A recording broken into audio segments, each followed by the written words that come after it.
Buenas noches, bienvenidos a Conexiones con William Meléndez. Transmitimos desde la ciudad capital en este viernes 10 de junio de 2016. Gracias a ustedes que nos acompañan, a nuestros televidentes de manera particular en la zona oriental de nuestro país, que están con nosotros en señal abierta, y a nivel nacional con cable de Tigo y Claro, que también nos puedan acompañar.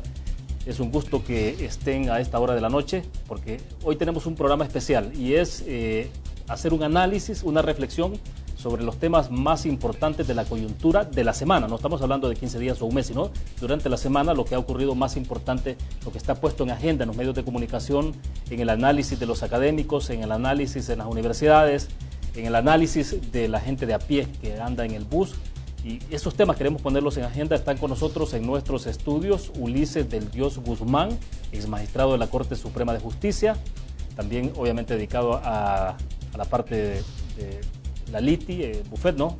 Buenas noches, abogado Ulises. Liberal. Sí, abogado gracias, liberal. William, es un gran gusto estar aquí contigo, con Roberto, con toda la audiencia, con los migueleños, que son mis coterráneos. Un saludo a todo Oriente y, por supuesto, perfecto, a todos los hermanos salvadoreños. Y claro, también nuestros compatriotas que nos acompañan a través de la transmisión en línea en el www.tvo23.com. Ahí pueden encontrar la transmisión en línea y este programa. Nosotros también lo subimos en el canal de William Meléndez en YouTube para que ustedes puedan verlo posteriormente a la hora que ustedes lo deseen. Agradecemos también a Roberto Cañas, analista y ex firmante de los acuerdos de paz en nuestro país. Gracias, William. Ulises, qué bueno estar con ustedes compartiendo este programa.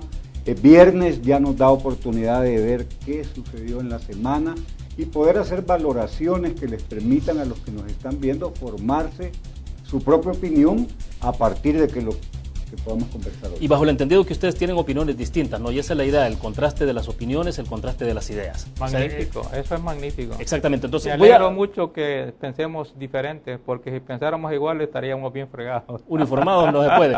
Bueno, perfecto. Solo las vacas piensan igual o no piensan. Claro. Les voy a poner acá en pantalla los temas, no necesariamente en ese orden nos vamos a ir en el desarrollo, pero quiero que nuestros televidentes lo vean. Tenemos el comunicado de los alcaldes municipales y los concejales del departamento de San Salvador por Alianza Republicana Nacionalista Arena, que tiene que ver con las acusaciones que hay y el proceso que se le sigue al alcalde de Apopa, Eliezer Hernández, y a más o menos casi una treintena de colaboradores, trabajadores de esa alcaldía. Está ese comunicado. Luego tenemos también lo que se ha planteado en los medios de comunicación, Adam Blackwell, ex secretario multidimensional de la Organización de Estados Americanos, OEA, que dijo que la tregua fue una política de gobierno diferente. Vamos a ver si es posible tener un poco las imágenes de lo que estamos pasando en pantalla para que vayan viendo los amigos televidentes. Luego tenemos el Tribunal de Ética que exonera en 4 procesos a Sigfrido Reyes. Este es el otro caso que también me interesa que lo abordemos. Y la Fundación para la Fundación de Estudios para la Economía, FUNDE, que dijo que el Tribunal de Ética Gubernamental es un tribunal que no sirve para nada. Luego el diario de hoy que publicó el lunes 6 de junio que el presidente Funes acordó con la OEA ayuda a la tregua de las maras. El gobierno suscribió un acuerdo con la OEA para acompañar la tregua. Además dice, formaron comisión para gestionar fondos para proyectos. Eso es lo que vamos a estar analizando. La prensa gráfica, la información también que puso en primera plana esta semana, la Comisión Ejecutiva Portuaria Autónoma CEPA, que burla licitación de bebidas y comidas.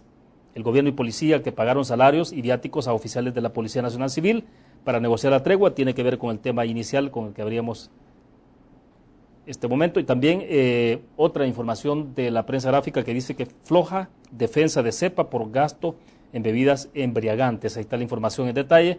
Y quiero cerrar con esta cita textual que tienen ustedes aquí, que dijo el presidente de CEPA: el licor es parte del protocolo y si usted pregunta en eventos, yo no lo veo que eso sea malo.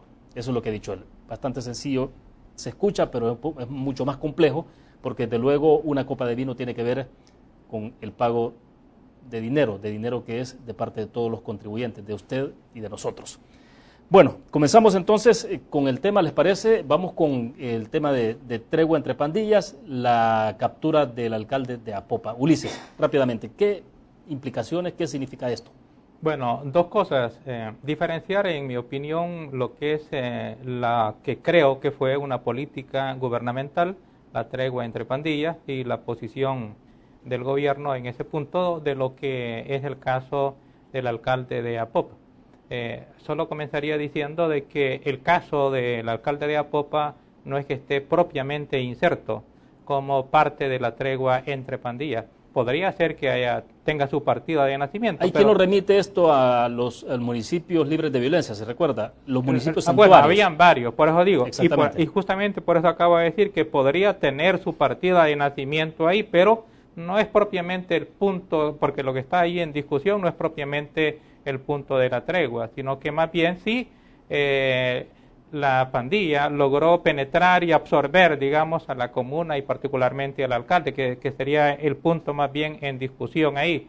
Porque si lo que estuviera en discusión es que el alcalde con sus funcionarios y sus empleados participaron, colaboraron en los programas de prevención o de resocialización en la política gubernamental de la tregua, pues entonces eso, en mi opinión, en principio, eso es legítimo, es legal. ¿Es persecución política este caso o no hay persecución política? Porque eso es lo que se ha tratado de ilustrar de alguna forma durante la semana, de que esto tiene que ver más con una persecución política. Mire, lo que ocurre es que en realidad, en este caso, estamos viendo una gran exhibición del alcalde y de todas las personas, y de lo que dicen. Creo que todo eso debe estar sujeto a comprobación. Hasta el momento yo soy de la opinión de que las informaciones, por muy negras que parezcan, no necesariamente son ciertas. Aquí hay verdades que parecen falsedades y viceversa, falsedades que parecen verdades. El caso de la tregua más bien va por la orientación que acaba de decir el funcionario de la OEA, fue una política de gobierno, lastimosamente. ¿Usted coincide con la tesis de que esto fue una política una acción que se derivó de una política pública de gobierno? Que pudo haber derivado, desde ahí sí, y digo pudo haber derivado porque propiamente la tregua ya finalizó y ya nadie está apadrinando la tregua, pero puede ser que ahí hayan nacido algunos compromisos, algunos enredos, algunas penetraciones de las pandillas y relaciones con el alcalde, no digo que haya sido, pero pudo haber sido. Y la verdad es que los alcaldes, no solamente el de Apopa, todos los alcaldes tienen necesidad de convivir y de relacionarse, lograr algunos entendidos, por lo menos, con las pandillas para lograr algún mínimo de convivencia y de propia sobrevivencia de los mismos alcaldes. De acuerdo. Roberto, ¿usted coincide con el planteamiento que está haciendo Ulises? A ver, yo creo que hay que poner en contexto las cosas para poder entenderla. Imposible verla como un fenómeno aislado. El tema que estalló esta semana en Apopa está vinculado al tema de la OEA. Lo judicial está pesando mucho en la coyuntura de la semana, especialmente en el tratamiento que los medios le dan a la información. No está, por ejemplo, el tema de sacar adelante el país, no está planteado el tema de las apuestas estratégicas, no se habla de cuáles son los motores del desarrollo, sino muy cargado en el tema judicial. ¿Se está perdiendo energías en esto? Yo creo que hay varios elementos que hay que tocar. Lo voy a hacer muy rápidamente, William. Número uno, la lógica de lo judicial tiene la investigación del delito. Si hay mérito, se pasa a la captura. Y parecería ser que ahí es donde es más como mediático el manejo del tema judicial, porque hay capturas, esto se lleva a los medios, de ahí pasa cuando llega la presencia del juez, el juez dictamina o medidas sustitutivas o los retiene, la detención, y pasan meses que pueden ser 4, pueden ser 3, pueden ser 6, y desmemoriado como es el pueblo salvadoreño, después del gran impacto mediático que tiene la captura, puede pasar de que esto se olvide con mucha rapidez. Ahora, usted no está haciendo apología de esto, ¿no? No, lo que quiero decir es que es muy cargado el tema judicial en la vida política del país, que eso puede tener momentos en los cuales al final de cuentas no pasa nada, o se llenan las cárceles de una cantidad de personas que están privadas de libertad, más allá de la capacidad que ya está saturada, y hay otro elemento que es delicado.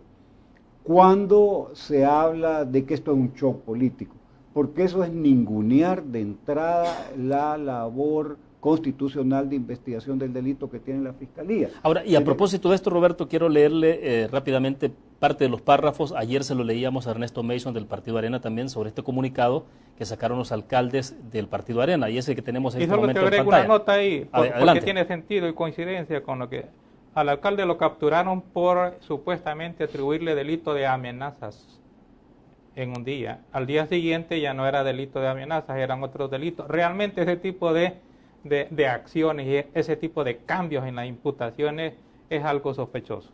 Bueno, perfecto. Entonces, quiero leerles algunos párrafos. Dicen los alcaldes municipales y concejales del departamento de San Salvador por Arena. Son 5 o 6 numerales, pero voy a leer el 3. Dice: a la Fiscalía General de la República le solicitamos detener todo el show mediático en el municipio de Apopa. Usted lo señalaba hace un momento, ¿no, Roberto? Pero después dice: a nuestro hermano alcalde Elías Hernández y su familia, nuestra solidaridad y apoyo. Algunos recordamos cómo el exministro de Seguridad, Munguía Payés, te rogó para que tu municipio participara en el proyecto Municipios Libres de Violencia, así como a otros alcaldes, y tú no querías porque no confiabas en el gobierno del FMLN. Temiste que te iban a dejar colgado con todos los ofrecimientos y así fue, ahora estás siendo víctima de ellos. Luego cierran diciendo que se ponen a disposición voluntariamente los alcaldes, a disposición de la Fiscalía General de la República, para que se investigue la gestión. Es decir, no tienen nada de ocultar. Pero entonces, ¿a qué nos lleva todo esto, Roberto? Bueno, pone en cuestión al Ministerio Público. Es decir, porque para que un instituto político como Arena diga que esto es un show político, prácticamente está descalificando la labor de investigación de la Fiscalía. Lo mismo sucede con el caso del general Benítez. Se presenta y dice: yo no tengo nada de qué preocuparme, esto son inventos. Entonces uno dice: ¿y en qué medida o en qué queda la labor de investigación del delito de la Fiscalía?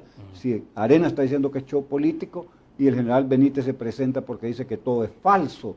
Eso es delicado, además de la intervención por días que tiene la Fiscalía de la Alcaldía de Apopa. Eso llama muchísimo la atención. Yo no veo antecedentes que me puedan decir que haya existido un caso parecido en que el Ministerio Público intervenga por un periodo de días bastante prolongado una alcaldía. Eso es novedoso. Ahora, sí, Ulises, además quiero decir una cosa con el caso del general Benítez. Uno es la dimensión del delito. Estamos hablando de 30 armas. Mire, esa cuestión del tráfico de armas 30 armas es nada. No quiero decir que... O sea, no está justificando... No, lo que quiero decir es, dentro de la magnitud, del abanico de posibilidades de tráfico de armas que puede existir en el país, 30 es nada. Sin embargo, claro, la gente se entretiene por la palabra tráfico de armas, pero pudiera ser que investigar delitos de baja monta, como en este caso, pudiera eventualmente satisfacer a la gente de que se está investigando el tráfico de armas, pero el tráfico de armas en el país son de cientos y de miles de armas, en primer lugar. O sea, usted lo ve más como una pantalla, es decir, que para no llegar al fondo... Lo que quiero decir es que la Fiscalía General de la República tiene escasos recursos económicos y hay una gran cantidad de delitos, una avalancha de delitos y no los puede investigar todos. Entonces tiene que priorizar con los delitos que realmente son de gran magnitud y de gran perjuicio para la sociedad. Ahora, y este no pareciera ser que lo sea, a menos que sea el inicio de una investigación mayor. Primer punto. Y en segundo lugar, me parece un poco extraño que esté solicitando el antejuicio de un embajador nuestro, porque ocurre que la Constitución de la República establece, entre otros, que gozan del antejuicio los representantes diplomáticos. Eso tiene que interpretarse de conformidad con el instrumento internacional Convención de Viena, que indica que el Estado acreditante es El Salvador, el Estado acreditado en este caso es Alemania. Él es embajador, representante nuestro allá en Alemania. Él aquí no es representante diplomático y por tanto no tiene la Fiscalía por qué solicitar el antejuicio a la Asamblea Legislativa, sino que simplemente proceder en un proceso ordinario común. Ahora, el general vino ayer al país y hoy dio conferencia de prensa hace unas horas en Cancillería, justamente para decir de que viene a defenderse de las acusaciones y a conocer del proceso. Pero ahora, si solicita el antejuicio, ¿cuál es el probable resultado de eso? Si la Asamblea Legislativa comienza a conocer del antejuicio... ¿Un proceso viciado ve usted ahí? En principio sí lo es porque es improcedente. Pero si la Asamblea conoce, tenemos dos posibilidades. Uno es que declare haber lugar a formación de causa y puede ser que la Cámara lo declare nulo porque la Cámara sería incompetente para conocer de ese proceso. O dos, bien pudiera ser entonces que simplemente lo desestime y que el caso quede archivado. No obstante de que pudo haberse procedido por la vía común, podría quedar archivado con una decisión política, porque una decisión política es lo que se va a tomar en la Asamblea Legislativa. Perfecto. Ahora, Roberto, en el marco del contexto global de la tregua entre las pandillas, todo lo que se ha derivado, porque al final decía Ulises, la partida de nacimiento en el caso de Apopa quizás está ahí, en la tregua, ¿quiénes deberían de estar detenidos en esto? O sea, si es que los deberían de haber procesados y detenidos, basta con lo que se han señalado, el caso de Raúl Mijango que ya salió, sigue el proceso contra Raúl, pero él está con medidas cautelares y todo ese proceso. Pero el tema es que, bueno, Rauda al final lo capturan esta semana, está detenido, él fue funcionario, decía Mijango, bueno, si yo cómo podía entrar a un centro, a un penal. Y le podrían dar medidas sustitutivas y, también, y deberían de darle. Pero vuelvo a la pregunta, ¿quién debería estar preso entonces? ¿O no debería estar nadie preso? No, lo que sucede es que aquí es una apuesta de la Fiscalía de alto riesgo. Es decir, no puede iniciar dinámicas que puedan volverse fallidas en el transcurso del tiempo. ¿Qué quiero decir con eso? Hay mucho griterío mediático en términos de capturas.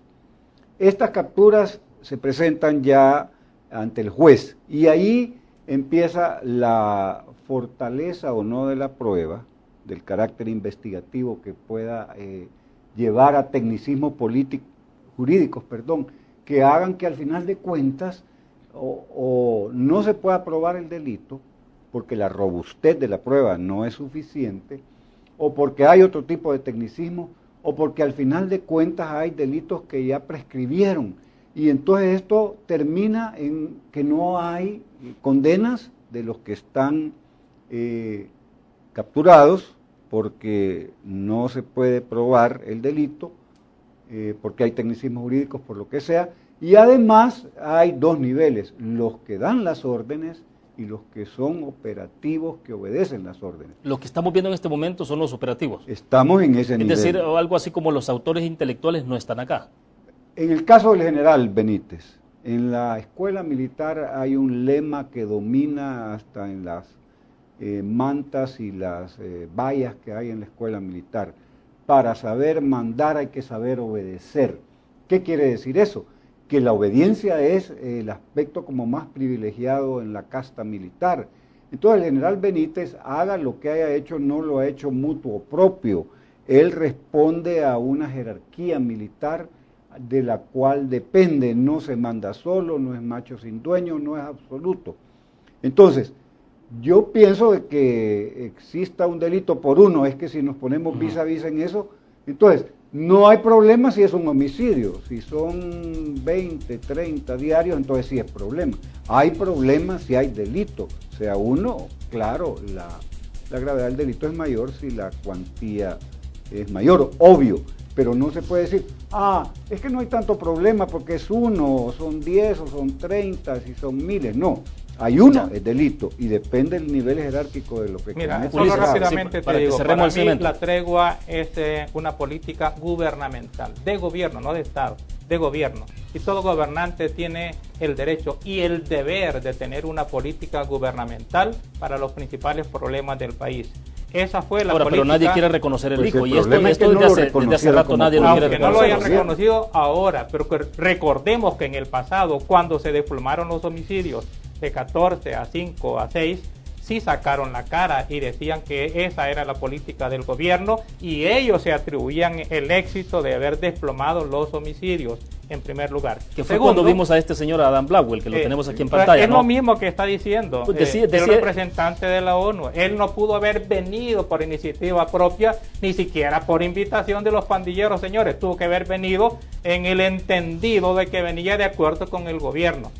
Luego, la otro punto es, bueno, ¿a quiénes van a procesar?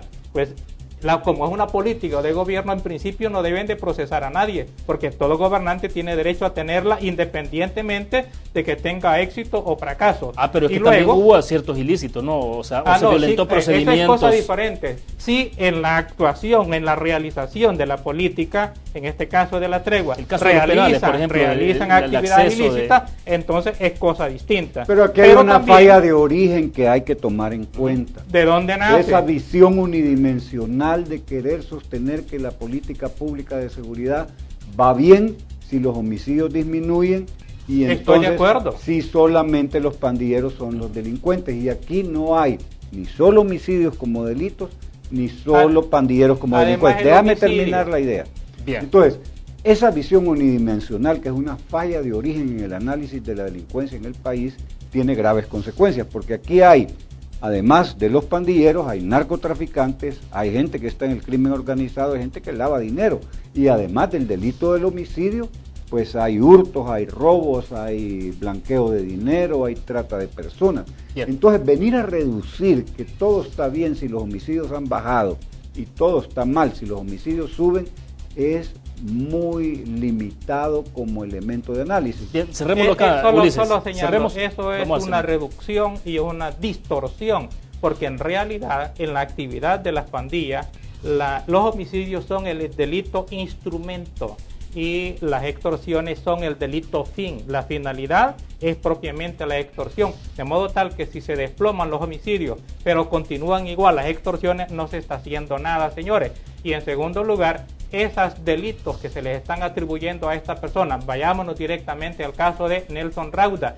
que es el que se encuentra en la parte intermedia como bisagra entre el nivel intelectual y el nivel operativo, lo están a él procesando por agrupaciones ilícitas y por tráfico de objetos ilícitos. El director de centros penales en realidad no es el que determina la existencia de la política de la tregua, ni es un sujeto que ha querido ni que ha pretendido formar parte de las pandillas, de modo tal que esa acusación no tiene realmente posibilidades de prosperar. Y lo otro es que tampoco el director va a introducir los objetos ilícitos, ni va a dar lineamiento ni autorización a nadie para que introduzca objetos ilícitos en los centros penales. Bueno, de modo tal que los dos tipos de delitos no me parecen que tengan posibilidades de ser sustentadas judicialmente. Bueno, perfecto. Vamos a la pausa comercial. Nos absorbió muchísimo tiempo este tema en particular, que claro, es el tema, ¿no? Por años ha sido el tema en este país porque tiene que ver con la vida de las personas. Pero vamos a regresar con este tema. El Tribunal de Ética que exonera en 4 procesos a Sigfrido Reyes, y esto obviamente está vinculado también al tema de corrupción, el manejo irregular de las finanzas públicas, el caso de Cepa con el licor, si una copa de vino debe ser pagada con nuestros impuestos o no. Vamos a la pausa comercial, regresamos con más de Conexiones con William Menéndez.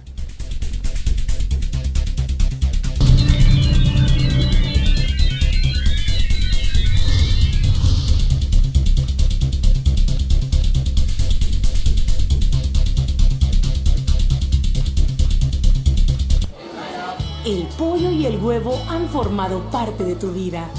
A veces caliente, a veces frío, a veces visible, a veces invisible. El pollo y el huevo han estado siempre contigo. Son los alimentos de todos los días, los saludables, los que no pueden faltar en tu casa, porque te nutren y te dan fuerza.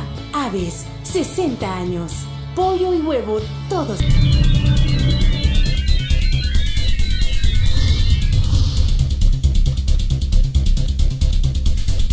Es un gusto que siga con nosotros. Estamos transmitiendo en vivo desde San Salvador. Ulises del Dios Guzmán, ex magistrado de Corte Suprema de Justicia, y Roberto Cañas, catedrático universitario, me aclaraba, está dando clases en la Universidad Centroamericana UCA, firmante de los acuerdos de paz. Con ellos estamos debatiendo sobre los temas más importantes, más relevantes de la semana. Obviamente son temas que se vienen por meses o años, pero que han tenido desenlaces durante los últimos 4 o 5 días. El tema que nos quedábamos, Ulises, tiene que ver con la transparencia, con el manejo de los recursos, si se le quiere ver con el tema de corrupción, etcétera, etcétera. Pero bueno, Tribunal de Ética exonera en 4 procesos a Sigfrido Reyes. El diario de hoy destacaba esta información en una de sus ediciones de esta semana. Un decreto en favor de esposa de su socio, el otro es compra de terrenos, contrató a socio, fiesta para empleados y regalos a diputados. ¿cómo entender estos casos a estas alturas, cuando se supone que hemos ido avanzando sustancialmente en el tema de transparencia, en rendición de cuentas, que es una palabra bastante trillada de repente, pero bueno, y luego en medio de todo esto siempre sale el tema de, ¿necesitamos en este país una CICIG como Guatemala, una CICIES? ¿Qué es lo que hay que hacer? A ver, el tema particular. Bueno, en el tema particular de la exoneración de los 4 procesos a Sigfrido Reyes, me parece que es un exceso por parte del Tribunal de Ética Gubernamental, con todas las evidencias que existían de comportamiento antiético, porque es lo que tiene que ver el Tribunal de Ética Gubernamental. Ni siquiera tiene que ver en principio ilegalidades, es cuestión ética lo que conoce y lo que está rayando con la legalidad, pero realmente las actuaciones y la forma, el enriquecimiento que ha tenido, la forma de librarse de esas responsabilidades abusando de los cargos, es una cuestión evidente por parte del anterior presidente de la Asamblea Legislativa, que ocupó el poder que tenía en la Asamblea Legislativa, que entró con cierta fortuna mínima y salió con una fortuna que realmente no se podía explicar, y sin embargo ha sido exonerado. Me parece realmente también que el Tribunal de Ética Gubernamental está desempeñando un papel muy triste, porque realmente se está colocando en la posición de que la gente se pregunte para qué sirve el Tribunal de Ética Gubernamental. En primer lugar, no actúan oficiosamente. Cuando actúan por denuncia, como en estos casos, que son los casos más conspicuos y que podrían servir de ser ejemplo, resulta que los exoneran. Me parece a mí que el Tribunal de Ética Gubernamental se está debilitando institucionalmente con este tipo de exoneraciones. Roberto dice, lo dice Roberto Rubio, el Tribunal de Ética Gubernamental es un tribunal que no sirve para nada. Y es que ahí ese es el punto más allá de la descripción, porque empezamos a describir, hay documentos que se pierden en casa presidencial acerca de los viajes y la publicidad de un presidente. Hay un funcionario de un organismo no gubernamental que dice que el tribunal no sirve para nada. Hay un sonado caso de corte de cuentas en relación al adelanto de un contrato para la emisión de los DUI. Es decir, lo que está en juego en el fondo, más allá de la descripción de los hechos particulares de la semana, es la debilidad de la institucionalidad del país. De lo que estamos hablando al final de cuentas es que la gente va a caer todavía más en el escepticismo, en no creer que los organismos que están establecidos para que se cumpla la transparencia, la rendición de cuentas, se busque controlar la corrupción, no funcionan. Y eso es grave porque al final hay una prescindencia de lo político y esto es, al final de cuentas, una cuestión de carácter político, porque es en la administración del aparato del Estado que estas instancias, como el Tribunal de Ética, generan una sensación de impunidad en el hecho de que hay situaciones que no son castigadas, que son toleradas, y eso es problemático. Ahora, pero ¿necesita este país una CICIES? No. Es decir, estos casos de alguna forma están llevando o están derivando en el hecho de que haya un sentido de opinión pública en un momento determinado que diga, bueno, necesitamos una estructura como la tiene Guatemala. Ese es un caso muy particular de la creación de esta comisión en contra de la impunidad, ciertamente primero, que ha derivado hoy con el caso de la línea en Guatemala en contra de la corrupción, pero originalmente fue la comisión en contra de la impunidad de graves violaciones a los derechos humanos como masacres que cometieron los militares. Número uno, no es viable la Comisión Internacional al estilo de la guatemalteca, no es viable en el país políticamente porque la tiene que pedir el gobierno y el gobierno reiteradamente ha dicho que no va a solicitar a Naciones Unidas o a la OEA, como es en el caso hondureño, la instalación de la comisión. Número uno. En su opinión, pero su opinión particular es que no es viable porque entonces sí le estamos dando el tiro de gracia a la institucionalidad del país y estamos reconociendo ya de manera Pero absoluta. en Guatemala no se le ha dado el tiro de gracia a la institucionalidad. Algunos sugieren de que lo que se ha hecho es reforzar la institucionalidad y que eso va a derivar justamente en un reforzamiento de las estructuras de la institucionalidad del Estado. Es el reconocimiento de que la institucionalidad per se no puede funcionar y necesita la ayuda de la comunidad internacional para que realmente funcione. Además, significa dinero porque esta comisión, en el caso que está fuera de la realidad, que se instalara, se necesita dinero de donantes que son los que van a hacer posible que funcione. Bueno, Ulises, ¿su opinión? No, en mi opinión sí es necesaria. Y voy a citar un caso, el caso que acaba de mencionar de haber prorrogado 1 año y medio antes que venciera la prórroga de, la concesión de la emisión de los DUIs que hizo el gobierno, y sin auditoría de cierre, y además sin que se hubiese autenticado el sistema de captación y de verificación de huellas, y además porque el nivel de falibilidad es demasiado alto, fuera del permitido, lo cual podría indicar que ahí se podría estar fraguando fraude electoral electrónico, fraude muy sofisticado, y eso ahorita pasa inadvertido por los ciudadanos. Digamos que es explicable porque los ciudadanos no saben de qué se trata eso, pero las autoridades públicas debieran de ser lo primero en investigar para evitar que ocurra un fraude si es que ya no ocurrió. Ahora, ¿quién es el que debería de hacer eso? Precisamente la funcionario, la institucionalidad gubernamental,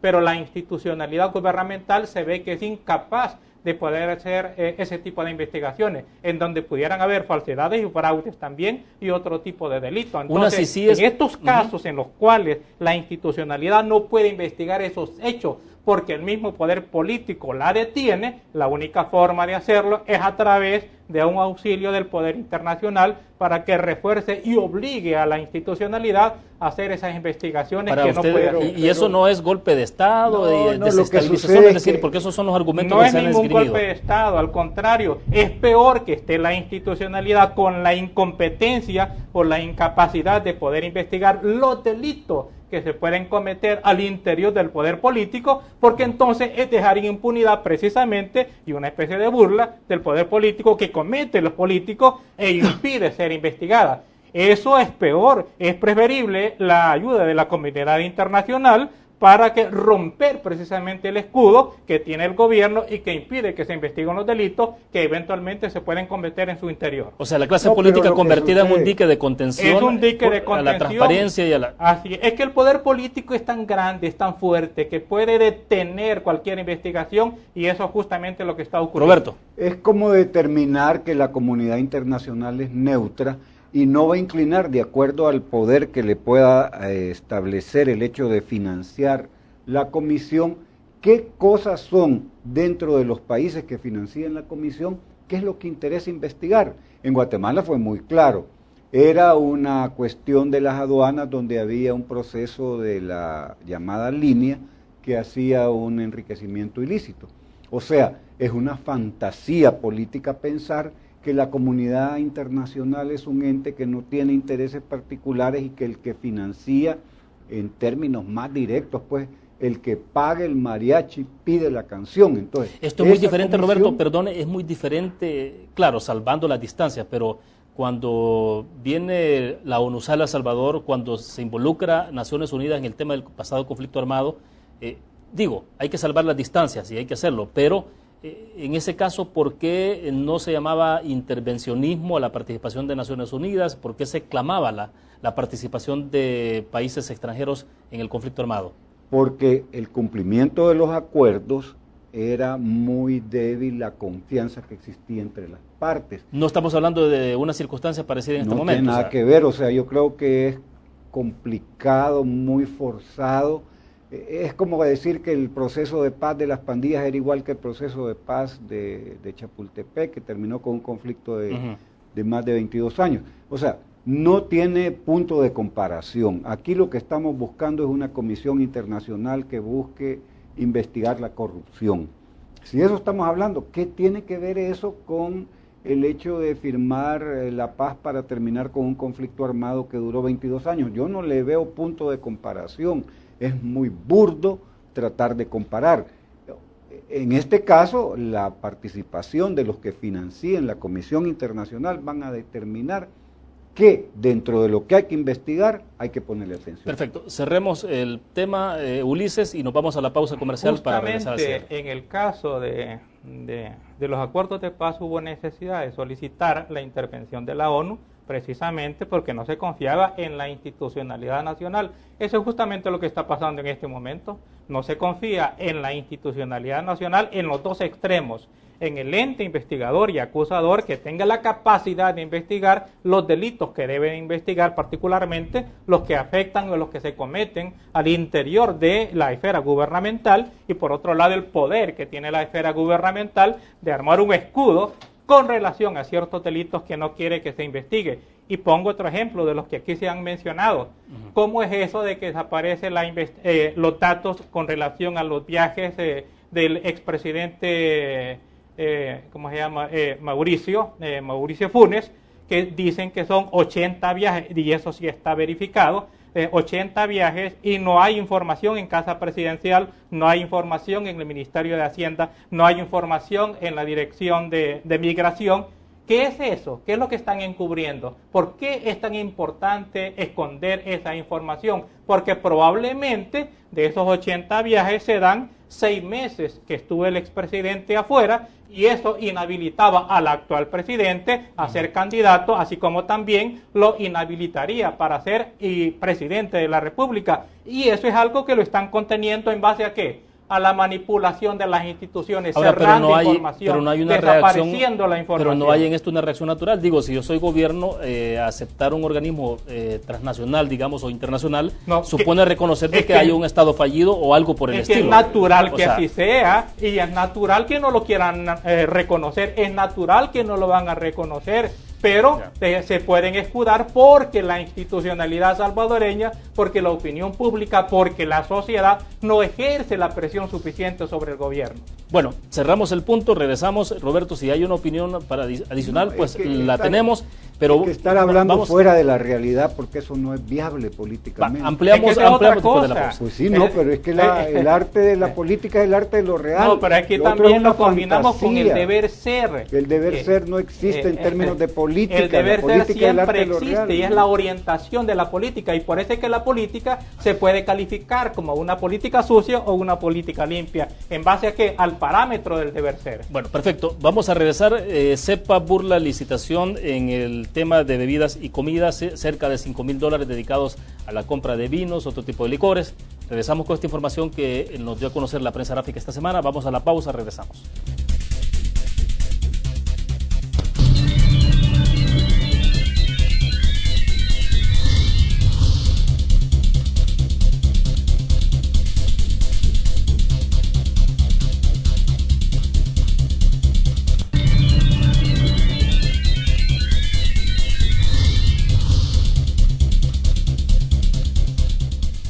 Bueno, estamos prácticamente al cierre de Conexiones con William Meléndez. Les quiero mostrar, bueno, lo que tenemos en pantalla justamente esta es una cita textual que recoge la prensa gráfica de Nelson Vanegas, el presidente de CEPA, donde él dice, el licor, bueno, él dijo, es parte del protocolo, y si usted me pregunta, en eventos, yo no lo veo que sea malo. A ver, ¿cuál es el problema de esto? Porque alguien puede decir, bueno, fueron $5,000, habría que sacar la cuenta cuántas copas de vino, cuántos Johnny Walker se gastaron por ahí, cuántas margaritas, pero ¿cuál es el fondo de esto? ¿Por qué causa tanta indignación, molestia, Ulises? Mira, yo realmente no quiero adoptar una posición de puritanismo y decir que en una reunión no se puede beber, no obstante de que yo no lo hago, o sea que no es que me esté autodefendiendo.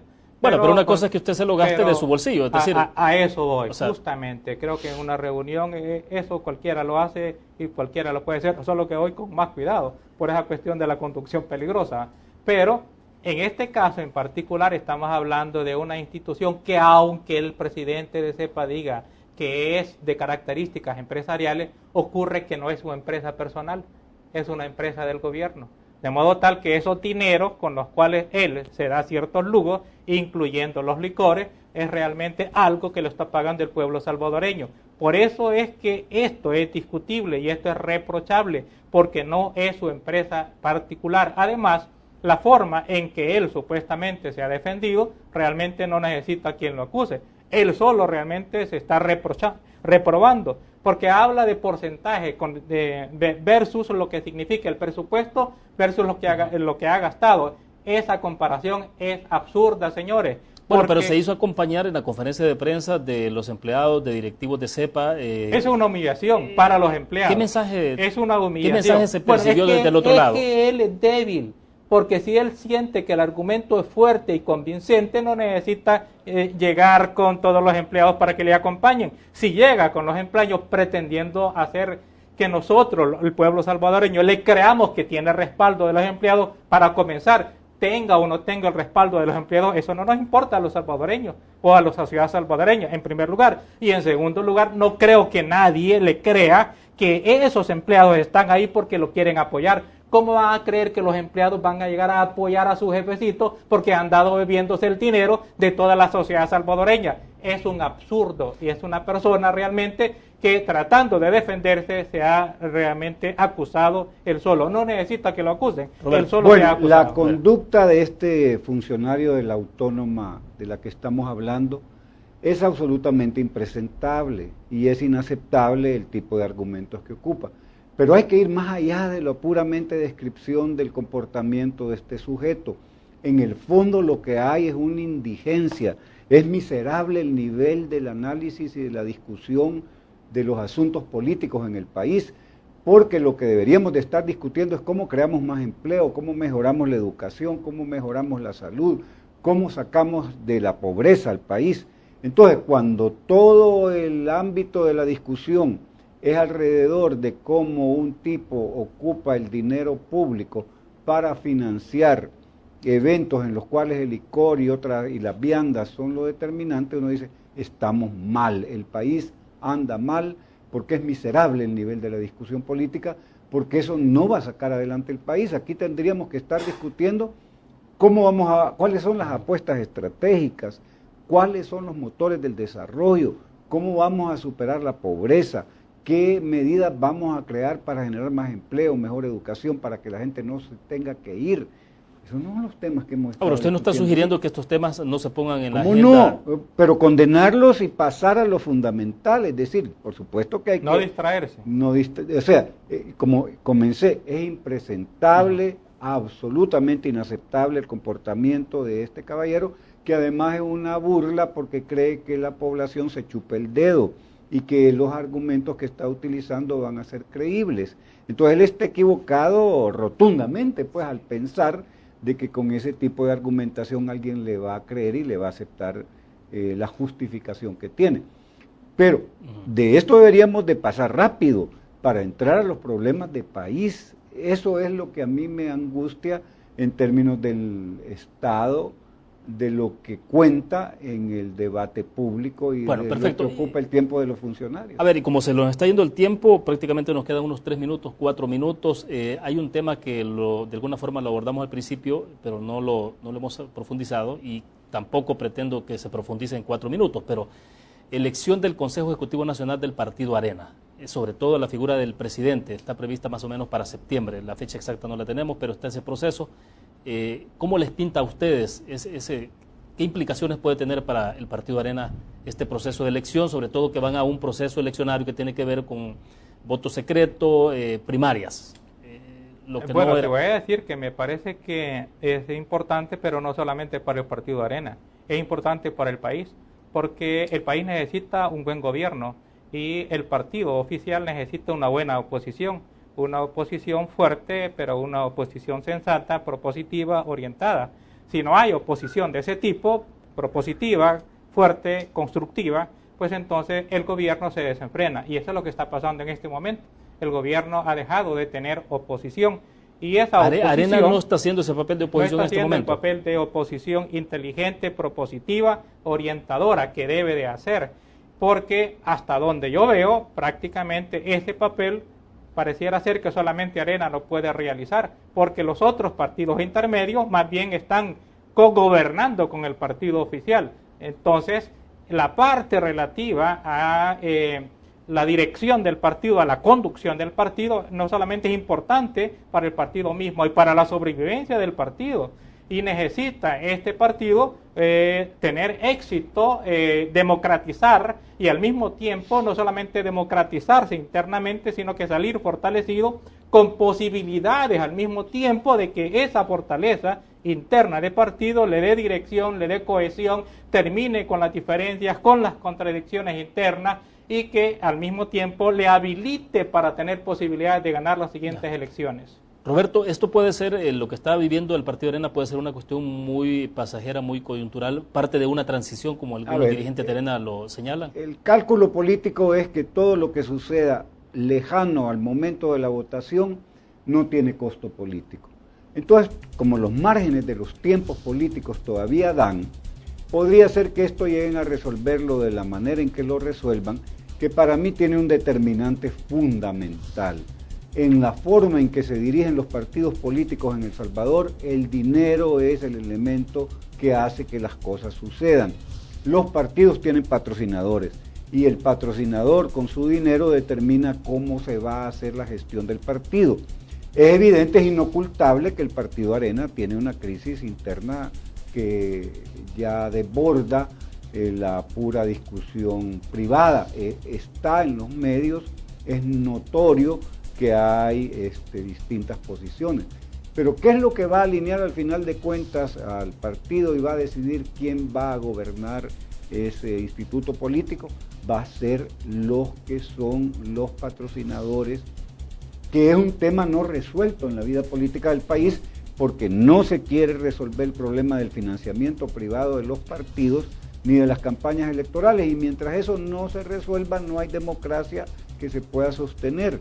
Y eso vis a vis sucede adentro del Partido Ahora, Arena. Ulises, el respiro que de alguna forma está teniendo el gobierno en este momento, las encuestas dan cierto respiro, digamos, al Ejecutivo en la medida en que está implementando todas las acciones en contra de la violencia, contra la inseguridad, contra las pandillas, exactamente.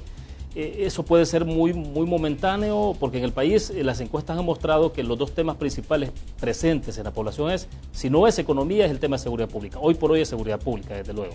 Pero eso es transitorio, porque realmente el plan real de fondo del gobierno, el plan de seguridad, es El Salvador Seguro. Y en El Salvador Seguro estas medidas extraordinarias ni aparecían.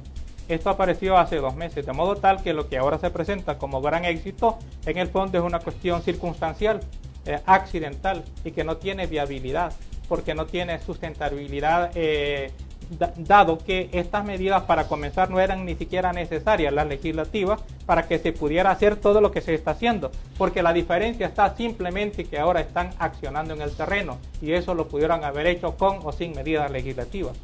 Bueno, lamentablemente el tiempo se nos agotó, estoy seguro que nos quedan más temas y necesitamos más tiempo, pero bueno, esto dura 1 hora, les agradecemos la participación, que lo que queremos es institucionalizar también esta discusión, este debate de mucha altura, ¿no?